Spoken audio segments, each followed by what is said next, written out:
complex on the screen, healthcare in between.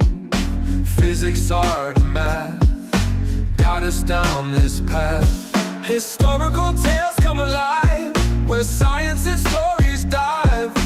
Blended facts with heart, knowledge from the start. Meet rich blues we sing, to the future memory. Health and science in the mix, Meet got the fix. Complex subjects made right clear, now every episode in ways that we actually acquire the leads the way, and ways that make me more efficient. in the world of digital streams, turning knowledge into dreams. Through the tales of old, new stories unfold. Thank you so much for joining with me. It is truly an honor and a privilege. MedBits Webcast is a new kind of healthcare media channel to break the silo mentality and foster interdisciplinary thinking. Our mission is to fill that gap and to create a curiosity through different lenses, tapping the passion that guided the historical figures in medicine and bringing present-day groundbreaking research to the front lines. We interview physicians and leaders in the industry about present-day healthcare challenges on our live programming. Hey, welcome to the MedBits Webcast. I got a different scene in the background. Do you see that? I'm in a different city of Atlanta. I'm in Atlanta, city of Atlanta right now. Okay, but anyway, this is my hometown. I've been here a long time, for 30 years. I started my career here, so Atlanta is my hometown actually. So I went on the way here. I went to the American College of Cardiology conference in Chicago. It is in Chicago in the McCormick Center. It's a huge, very well-known center. We have American College of Cardiology. All the cardiologists from around the world come down and talk about diagnosis, therapies, new diagnostic equipment, new therapies, all those things, new medicines. All of them, they get together and talk about it in a lot of big conference. I attended that one. So we had a great. I'm a part of the association called American Association of Physicians of Indian origin. We have 6,000 cardiologists from India practicing in the United States. I'm an active member. I'm not a physician, but I'm a member, and I'm really helping try to help the organization. The founder of that organization is Dr. Naveen Nanda, is a close friend of mine. Heart disease is the biggest number one disease. Okay, that is a really challenging. But we did a lot of advances. Dr. Nanda is a pioneer in this area. So I'm going to show you just briefly about the picture. We had a fun in this one. Let me add the scene for you here. Let me add the scene for you. That's I'm going to get you. Just give me 1 second. I'm going to get you this video. Oh yeah. Okay. I hope it plays.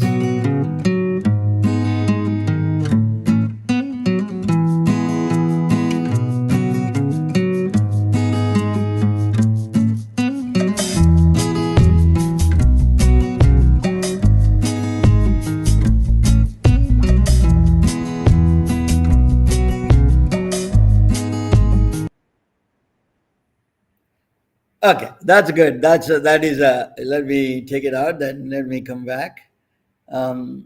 Okay, so that was a place in Chicago. We had a great time and fun.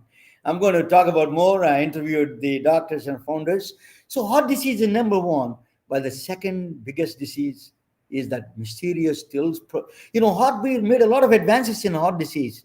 We really understood a lot about heart disease, a lot more.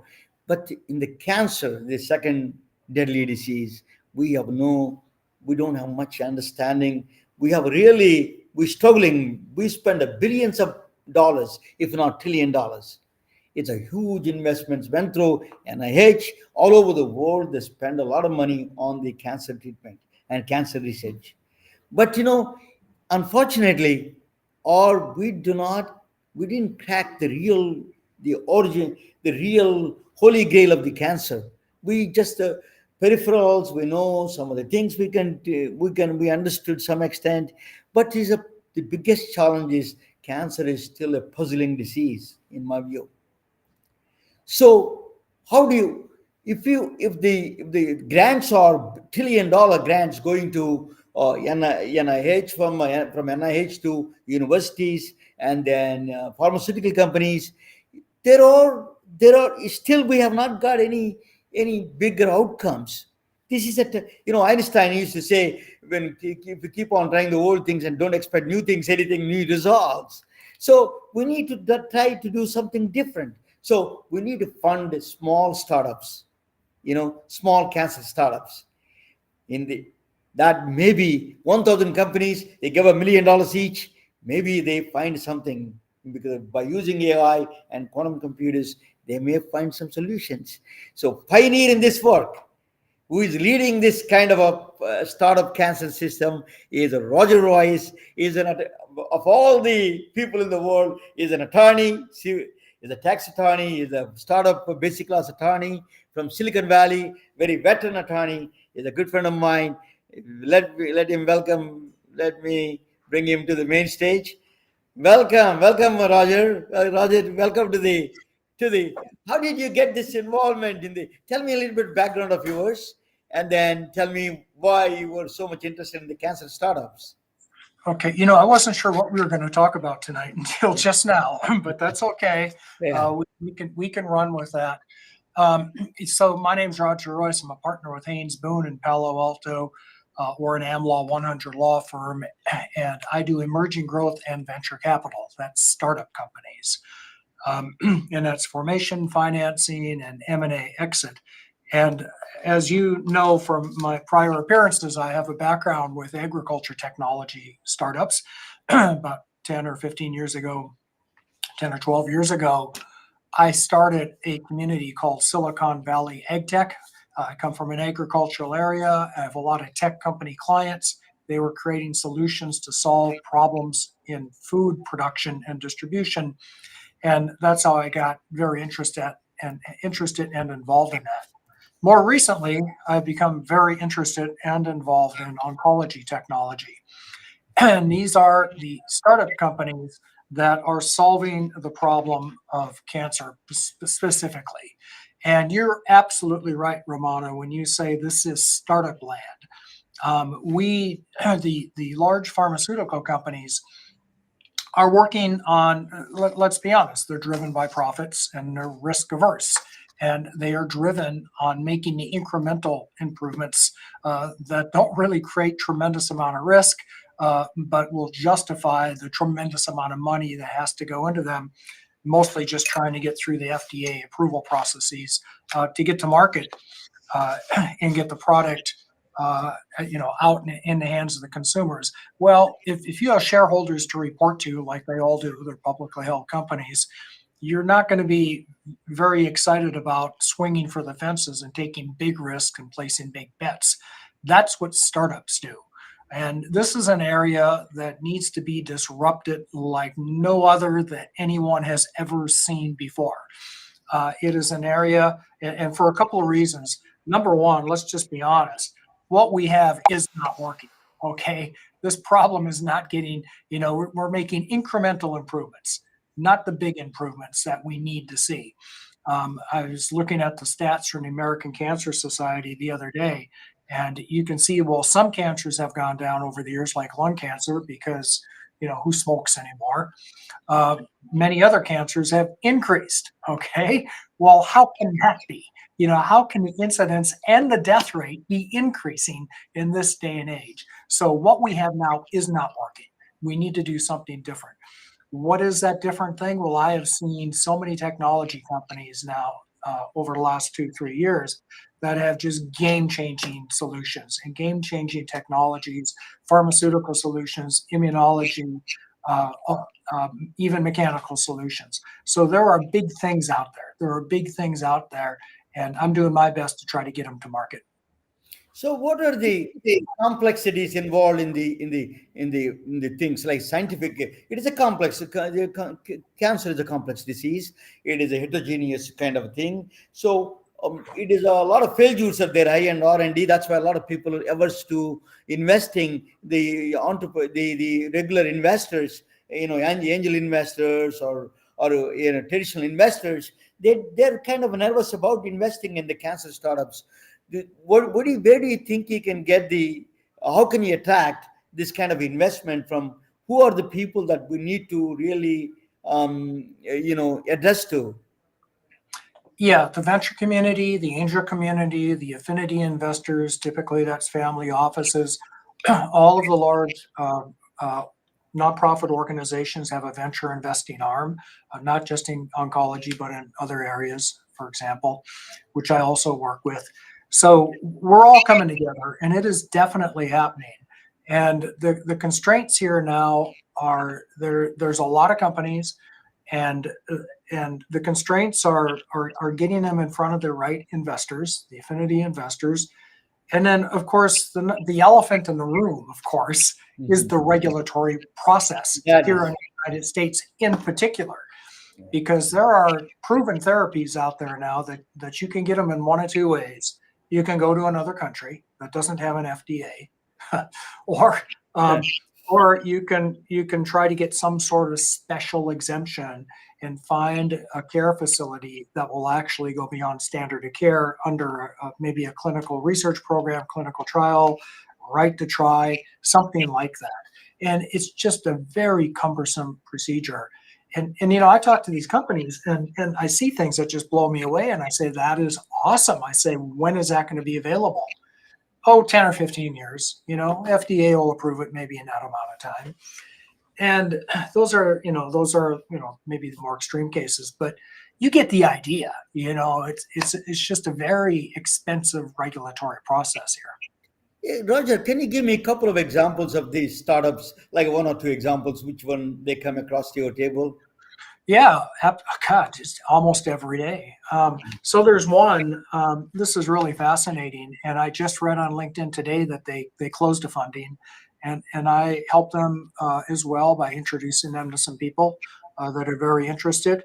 But it's a group of young, smart guys from Harvard that came up with a stem cell therapy that it uses. So if you know what CAR T therapy is, this is very much in use in leukemia, lymphoma, and that's where it started. You basically re-engineer the T cells. The CAR is shimmering, so basically you re-engineer these T cells to be toxic to cancer cells, just at a super duper high level. Well, but it hasn't worked in solid tumors. Okay, well, here's some guys that said, you know what? We think with our gene splicing and our CRISPR technology, we can make that work in solid tumors. And in fact, we're going to go after the toughest one. We're going to start with glioblastoma. And early indications have been super promising. They did raise venture funding now. They were able to prove that much of the case. It's very exciting stuff, because if they crack that nut, that's a whole new world of therapies. And that's one of a million. I could go on for a long time about stuff I see that I get very excited about. Now we have to temper that excitement, because we've all been there before. We've seen, that magic pill that works super great on mice and then works on, tissue, outside in a test tube, and then it just doesn't work, in real life people. So, but I'm feeling good about that one in particular.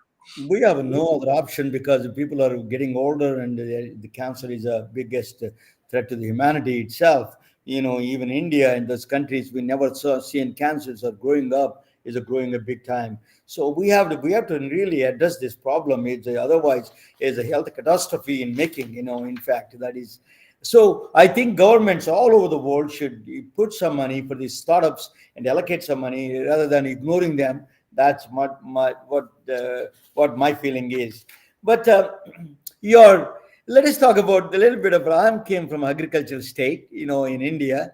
I grew up in agriculture.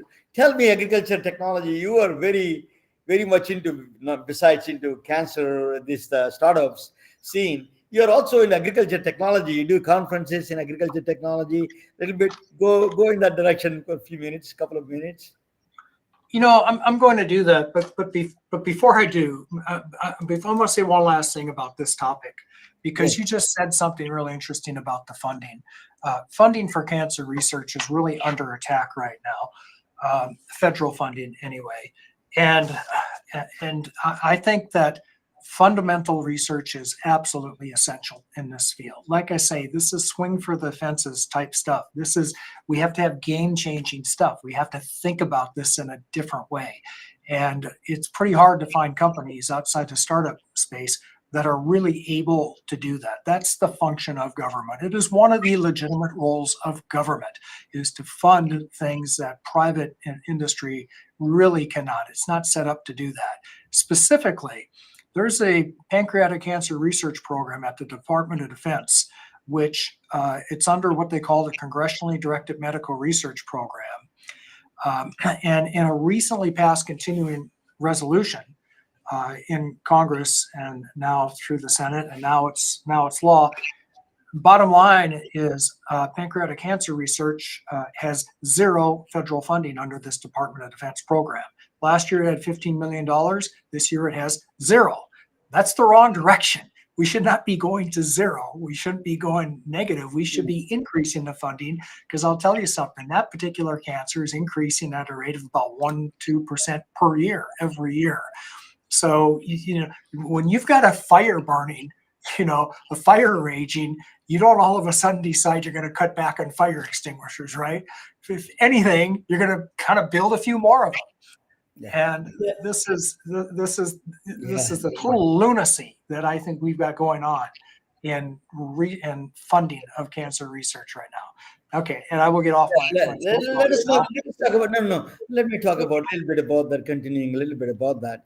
Let me ask you about the artificial intelligence, the role of artificial intelligence and quantum computers in the advancing the diagnosis and therapies in the cancer side. What do you think, as an attorney? What do you think you see the startups using the AI? You think there is a lot of good future ahead? I think the funding is, what do you think the funding can help in this direction for the AI companies? Absolutely. And there's so many companies that are trying to solve what in other businesses are pretty basic problems, but in the medical business have not been solved yet. And we all know the big one, of course, is interoperability, the records, right? Like one hospital can't read the records that another hospital has on you, that another doctor has on you. And I've seen so many companies trying to build tools and then go one step beyond that and say, well, okay, what can we glean from all these records? Let's use AI. And another step beyond that saying, let's have the patient enter data throughout the day, or maybe we pick it up through biometric markers and see if that tells us anything. And we are getting there bit by bit, more and more. I'm wearing, as you know, an Oura ring. You probably heard of these. I've got a Whoop, and all of these are bit by bit. They're using tools sort of like that. In other words, my Oura ring will let me know when something's wrong before I even feel it, right? It'll tell me. My Whoop will do the same thing. And so that's a step in the right direction. And I'm seeing a lot of companies, using really good, solid, both AI tools at all steps, diagnosis, treatment, drug discovery, at all steps in the process. AI is really playing a dominant role. Now, it's not good enough yet, I don't think, but it will be someday. We just got to keep working on it. I have a dear friend joining with me from Atlanta. She's been a friend for a long time. She is a doctor of consciousness studies. So the Ursula Lentini. So she has some comments about she comes across a lot of cancer patients, a lot of cancer. This is the kind of thing she comes across, the families. So she wants to ask questions and some comments on it. Go ahead, Ursula. Any questions for Roger? And then you can make some comments on it. Can you hear me? She's frozen. Her screen's frozen. Well, while we're waiting, let me just say another thing. I think, and this goes way beyond what I do for a living, but I can't help but come to some conclusions. Yeah. And I see a lot of companies that are really way at the back end solving the disease after it's occurred. But there are another group of companies that are more focused on health, wellness, and longevity that I consider under the umbrella of health tech that I work with. And the philosophy is that, look, it's the best way to deal with chronic illness is to not get sick, right? So what can we do to not get sick? What can we do to reduce the odds of that happening? And there are a lot of companies that are creating tools that are going to help people do that. I suspect your friend, Dr. Ursula, probably speaks to wellness as well. Speaks to Improve our general health. Yeah. Can you hear me? I can hear you fine. Okay, go ahead. I think she's having some problem with the technology. Go ahead. You just keep talking. You know. Well, hey, that's a dangerous thing to say to a lawyer. We'll be here all night. Well, jump in when you want. I want to talk more about some of the cancer tech, Yeah. oncology You know, tech. I am into this. You know, in India there is a state called Punjab. You know, because they're exposed to the lot of agricultural pesticides. There's a huge burst of huge cancer systems came out, and then there is a train full of these cancer patients go from one state to other state for the cancer treatment. This train is full of cancer patients across the India. They go.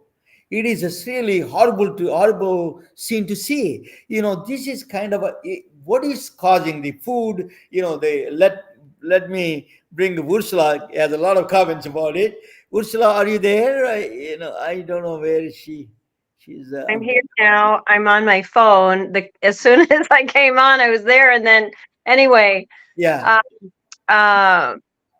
Mr. Royce, I'm so glad that we're not alone, because I've been in the space of alternative medicine, and, we're shouting and screaming from the rooftops. But doctors who come up with cures disappear. They're shut down, they're threatened, they have to go under the radar, and they're afraid to tell that they've discovered a cure for cancer. It's happened for decades, and you're absolutely right. You already know, if we can get rid of the things that cause cancer, then we're going to be really fighting the system.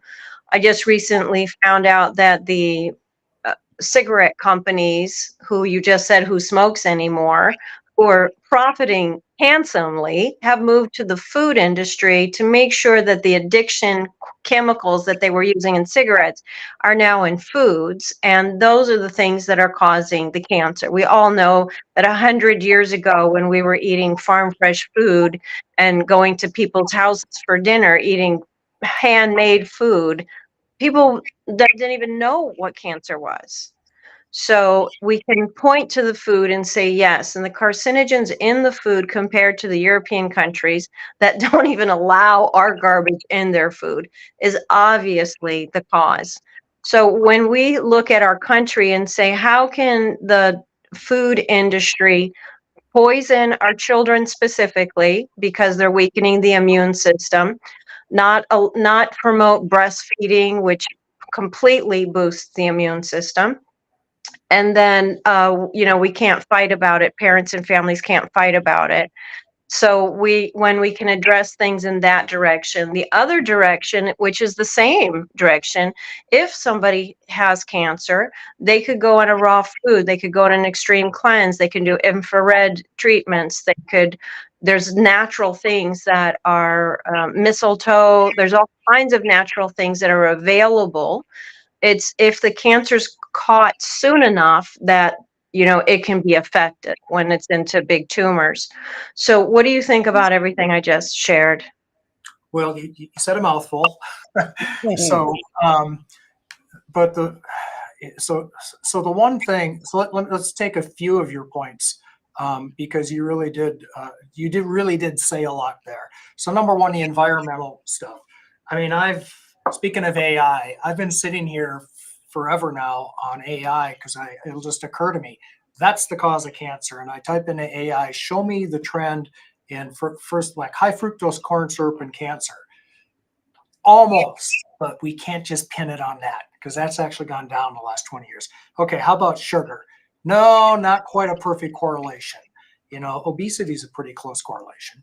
But what is the one? Is it microplastics? Is it the antibiotics? Is it the hormones in the meat? What the heck is it? Something's causing this.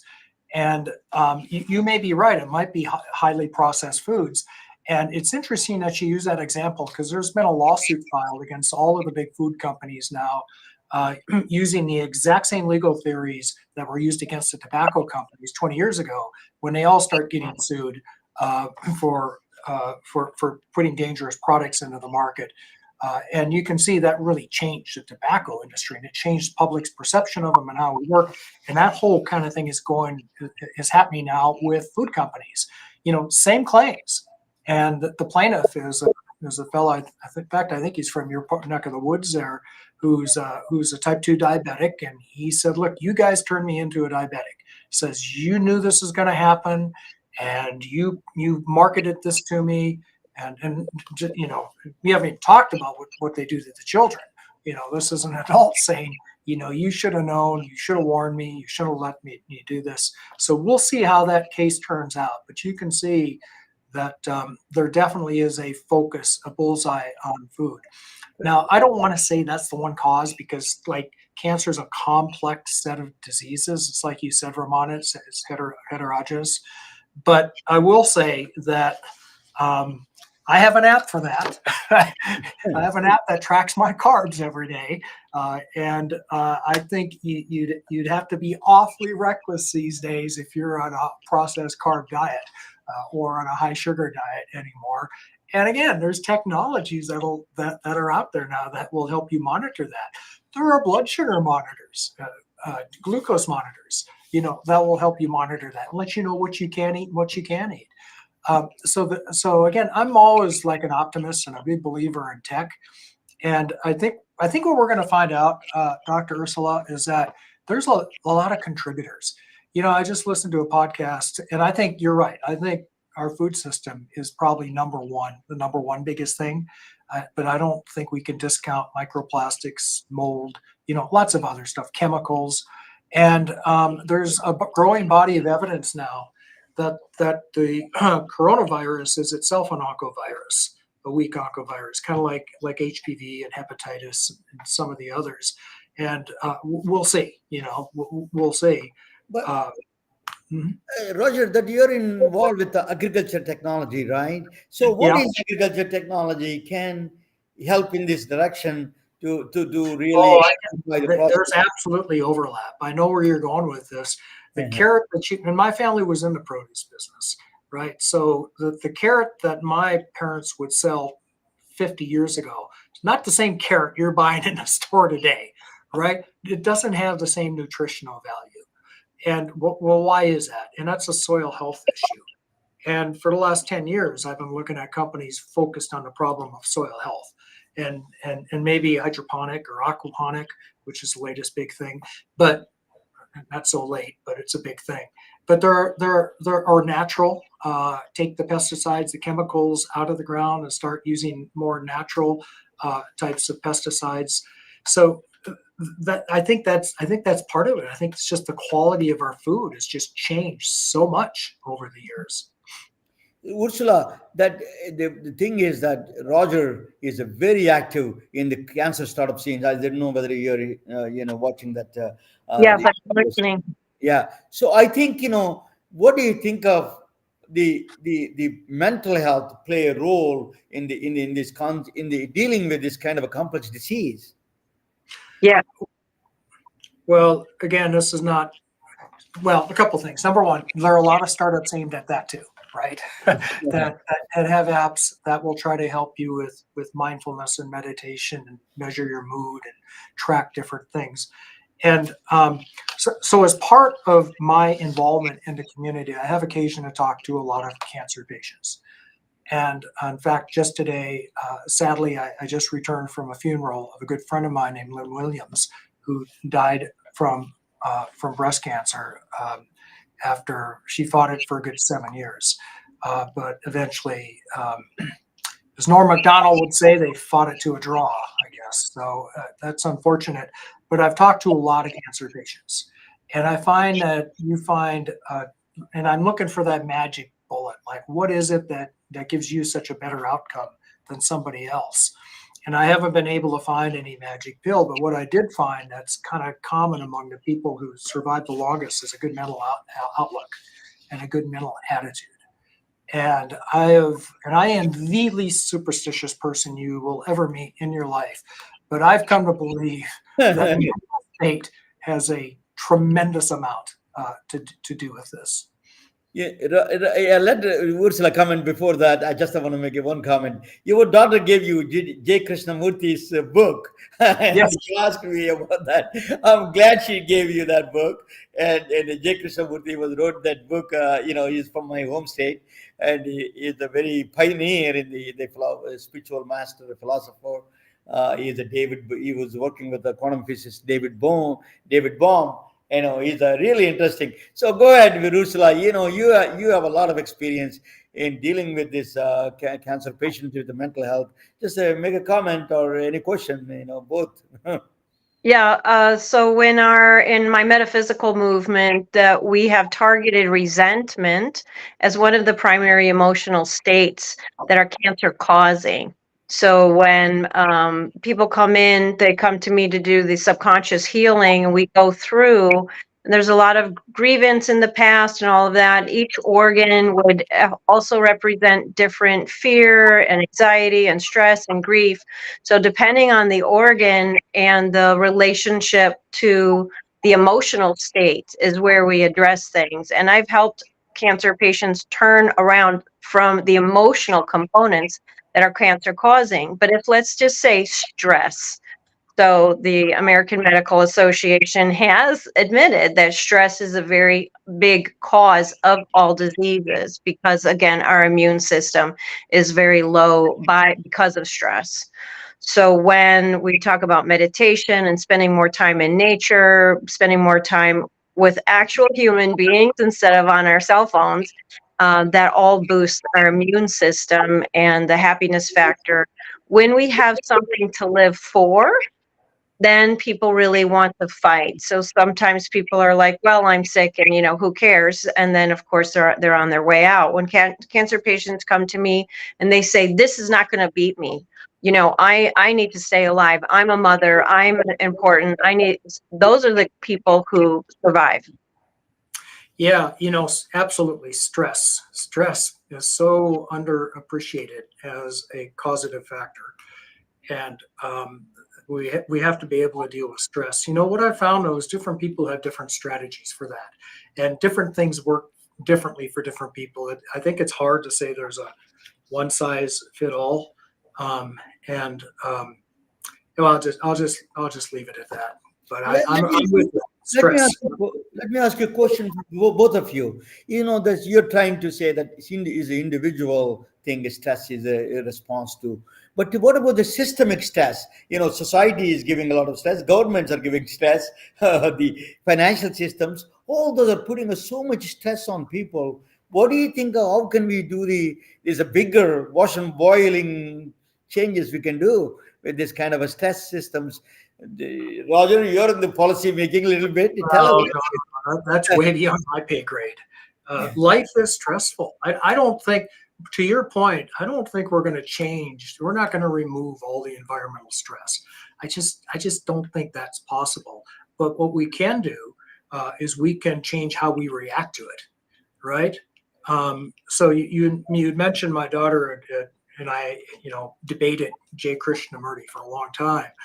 But we also debated, Frankl and man's search for meaning. And one of his fundamental premises is that, look, you can't control what happens to you, maybe, but you can control how you react to it, right? You can control how you let it affect you. And his example is from the concentration camps in Germany.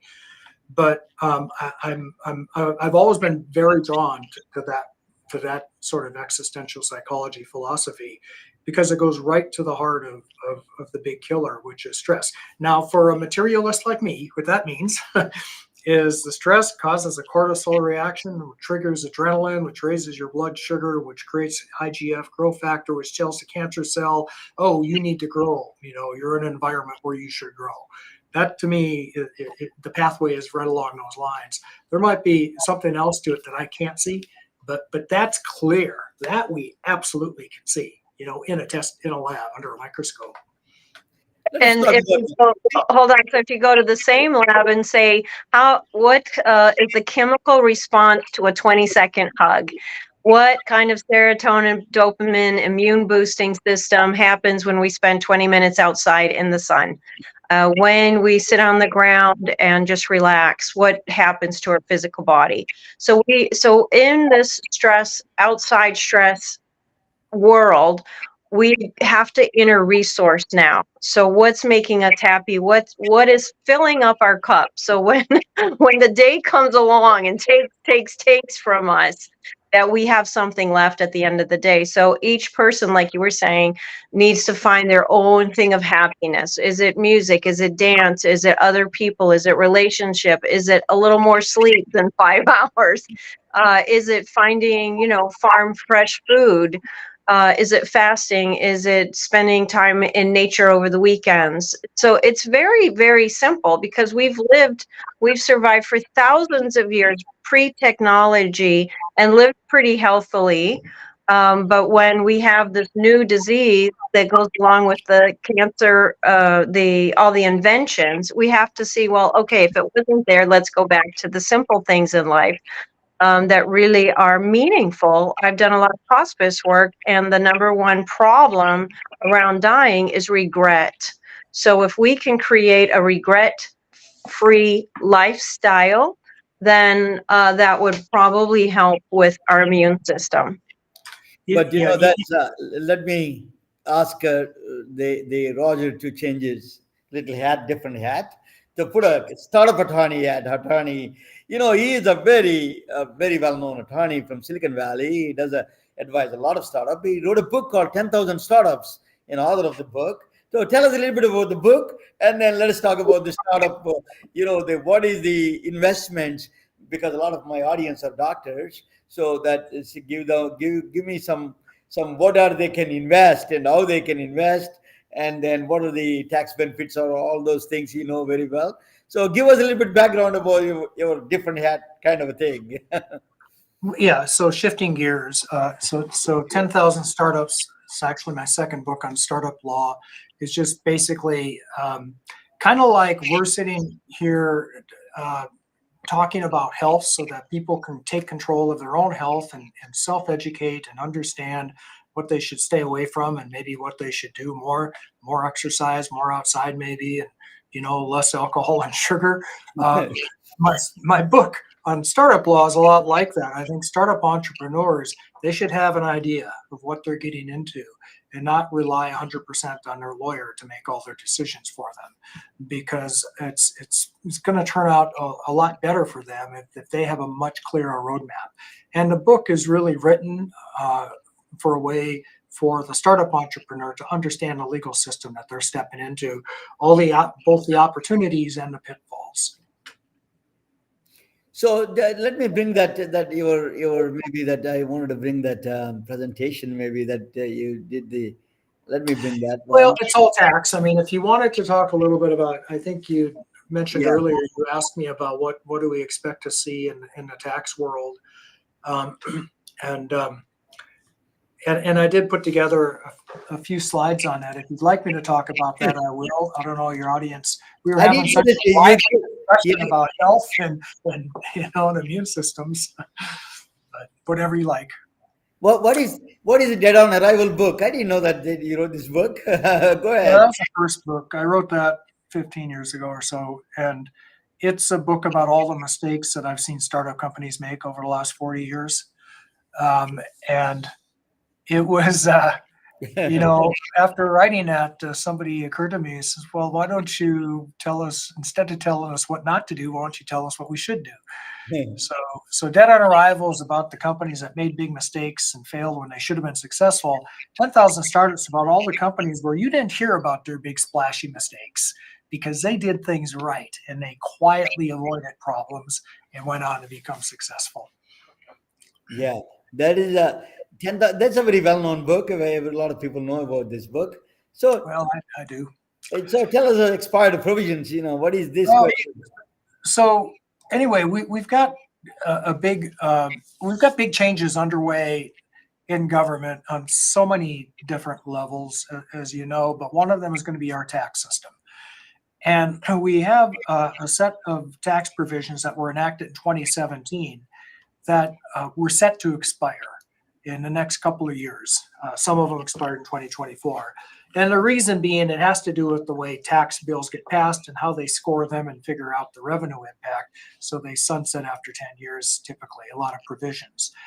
And there is a battle going on in Congress right now because some people want to make these tax breaks that were given 10 years ago permanent, and some want to let them expire. Some have expired, but might be reenacted and enacted back into law. And here's three of the big ones that have already expired: bonus depreciation, some interest expense deductions, and capitalizing R&D, which is a huge deal here in Silicon Valley for tech companies. If you go to the next slide, I've got a list, and I just put a link from JCT. It's a government agency. It's a government publication that goes into great detail if you want to see which provisions are going to expire. There's a lot of them. There are individual income tax rates, low income tax rates. There's several energy tax credits. One that you might be interested in is a medical expense deduction could go back to 10% up from the current. In other words, people can deduct medical expenses in excess of 7.5% of their adjusted gross income. That's set to go back to 10. And then there's some other temporary provisions. Now, I don't think we need to spend a lot of time on this. If you go to the next slide, what we ought to be thinking about is the big, beautiful tax bill that is going to be coming along. And it proposes to expand and continue tax cuts, big tax cuts, both at the individual and corporate level. But they're going to pay for that through spending cuts. And, programs like Medicaid and social services are up for grabs these days. I don't think they're going to go anywhere, but just keep in mind that is a debate that is going on, the idea to stimulate growth. A couple that you hear a lot about, if you go to the next slide. Yeah. Let me ask you before you go to the next slide. These tariffs you're talking about, where is all this money coming from the tariffs? Are they going to invest in the manufacturing or what do you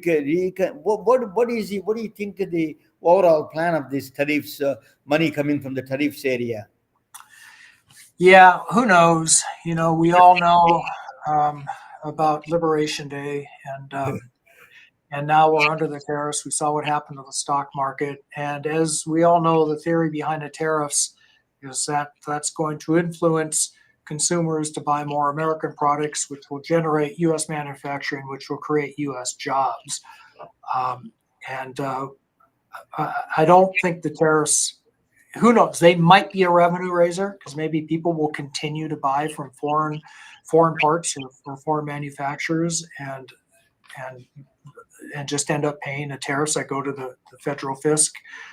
But that's not the intention, and that's not the purpose. And I kind of doubt that'll be the effect. But anyhow, that's all I'll say about tariffs. And again, Roger, way beyond my pay grade. Yeah, Roger, I want to ask you a couple of questions, and probably you don't have the slide about that. A lot of doctors are interested in the convertible notes and safe notes. Just can you comment on that, both of them? What are the easier way to invest in the channel for them, for the doctors to invest their son-in-law or their nephew, whoever it is, they want to invest. Can you give us a little bit of a background on the convertible notes and the safe note, both of them? Well, yes. So if you, Mr. Physician, are the investor in the company, the company is going to give you probably not equity because that's very expensive. They're going to give you something that's very equity-like. It's either a note that will convert into equity down the road, or these days it's almost on the coast, on the West Coast especially, it's always a safe, simple agreement for future equity. And it's basically an instrument where you give the company the money now and they give you the stock later at a time when we know the company is going to more likely to succeed, and it has a valuation and can price its equity and give you some benefit, maybe a low valuation for getting in early. That's the standard way of doing it. You want to take that as an investor to keep your costs down, to keep it simple.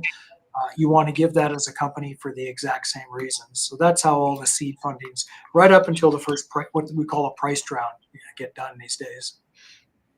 And both of them safe. So these are all the instruments, financial instruments are going to be valid in the new government now. The safe and convertible note that's safe in this present system. What do you think of that? Nothing's going to change. And you raise kind of an interesting issue. The beauty of the post money safe, they call it, is that even though you're not going through all the trouble of giving voting stock to somebody, they still can take the position that what they have is what we call qualified small business stock. And qualified small business stock is stock issued by a business worth less $50 million in an active trader business. It's originally issued as a C corporation. Almost every startup meets all these requirements. And that means the investors in startups, they have this QSBS. Well, why do you want that? Because if you hold it for 5 years, sell it, you don't pay any federal tax on up to the greater of $10 million or 10 times your cost basis. That is a huge giveaway, zero federal tax. And I know venture capitalists that have moved to states with no state income tax like Texas, and all their income is QSBS, and they live in a tax haven in the United States. They pay zero tax to any state or federal agency. That's a huge giveaway, and nobody's talking about that. That's safe. We're talking about getting rid of carried interest. We're talking about the state tax deduction. We're talking about not taxing tips. We're talking about not taxing overtime. Nobody's talking about taxing QSBS. And every year that comes up and it never goes anywhere. This year it hasn't even entered the public dialogue. So, if they wanted to talk with Roger Royse, that's a number, that's a telephone number, and his email address is very straightforward. He's a partner in the Roger Royse Haynes Boone, the very prestigious legal firm in Silicon Valley. So that is where you can reach him. Roger Royse, you just Google him, he's all over the place, everywhere he's there. So let me ask you, we started with a cancer. Let me bring it back, all this. Let me take this one out. So we all, that's all. Let me just me do this. Yeah.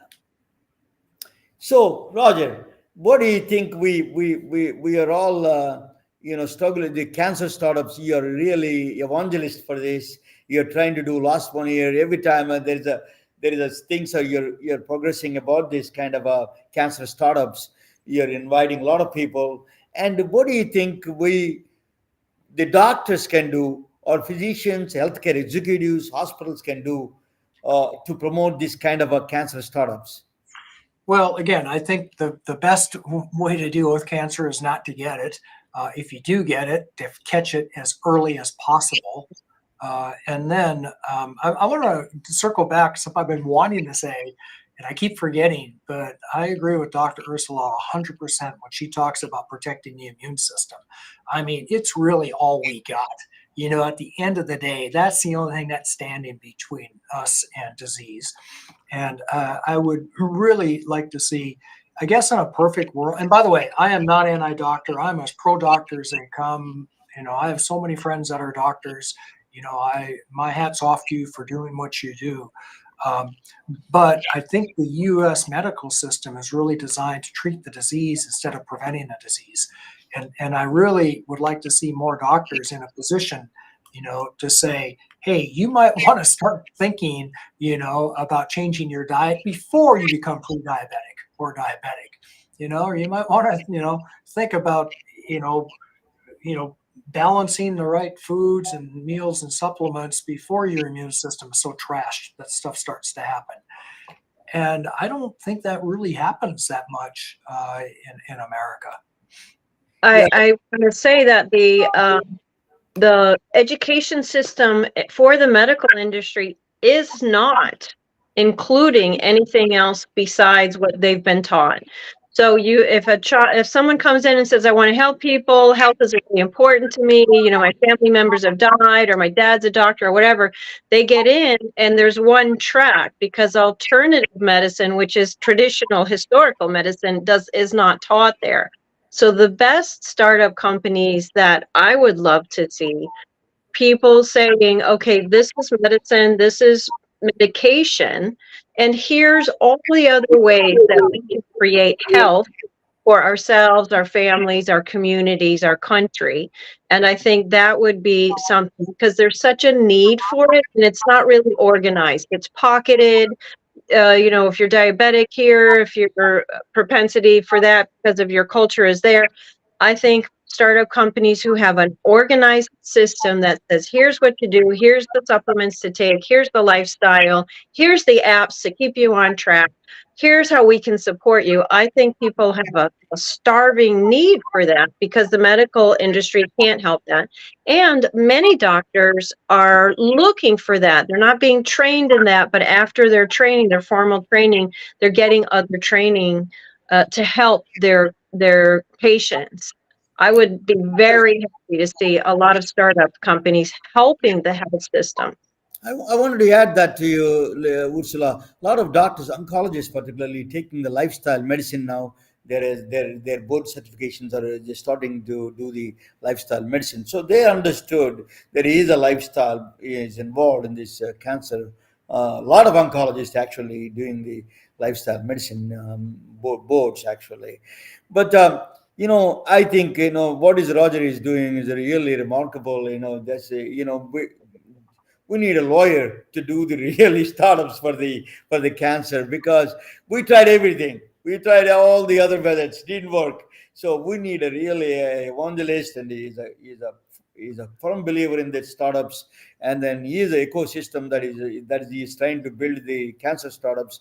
I think you are onto something, Roger. I think the whole world has to support you, and I think is the whole world needs it. So I'll let you do a final comment, Roger.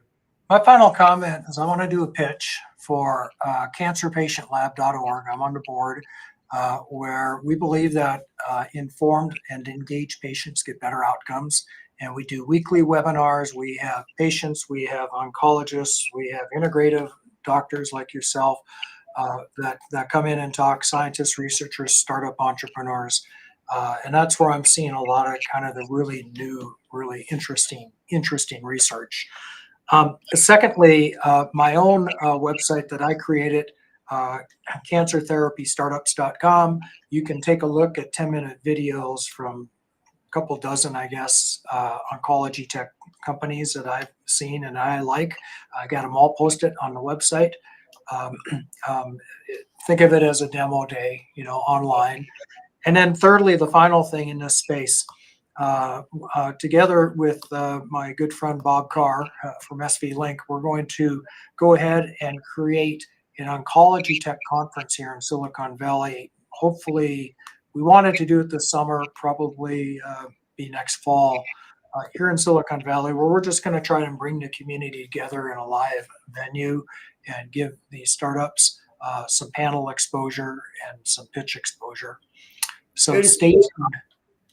So delightful to talk with you, Roger. It's always a pleasure talking with you. And Ursula, you're always, great advice you give. Roger, you're a treasure to the Silicon Valley and in the startup scene. I think we all need this kind of a help. A lot of doctors and all the physician the healthcare community needs a person like you to be really a spokesperson for this kind of a big challenges. Thank you so much for joining. And if you want to hang around for a couple of minutes after the podcast, you can talk. And then let me say goodbye, good night for all of you. We are retelling their stories through our patented designs that can be worn on scrubs, t-shirts, printed on conference bags, and endless other promotional materials. Daily Wear for Medicine is the first ever of its kind to create curiosity in medicine through visual art. We at MedBricks are celebrating unsung heroes of the past who made enormous contributions to the field of medicine. through our unique campaign called Daily Wear for Medicine. You can wear it, carry it, and give it.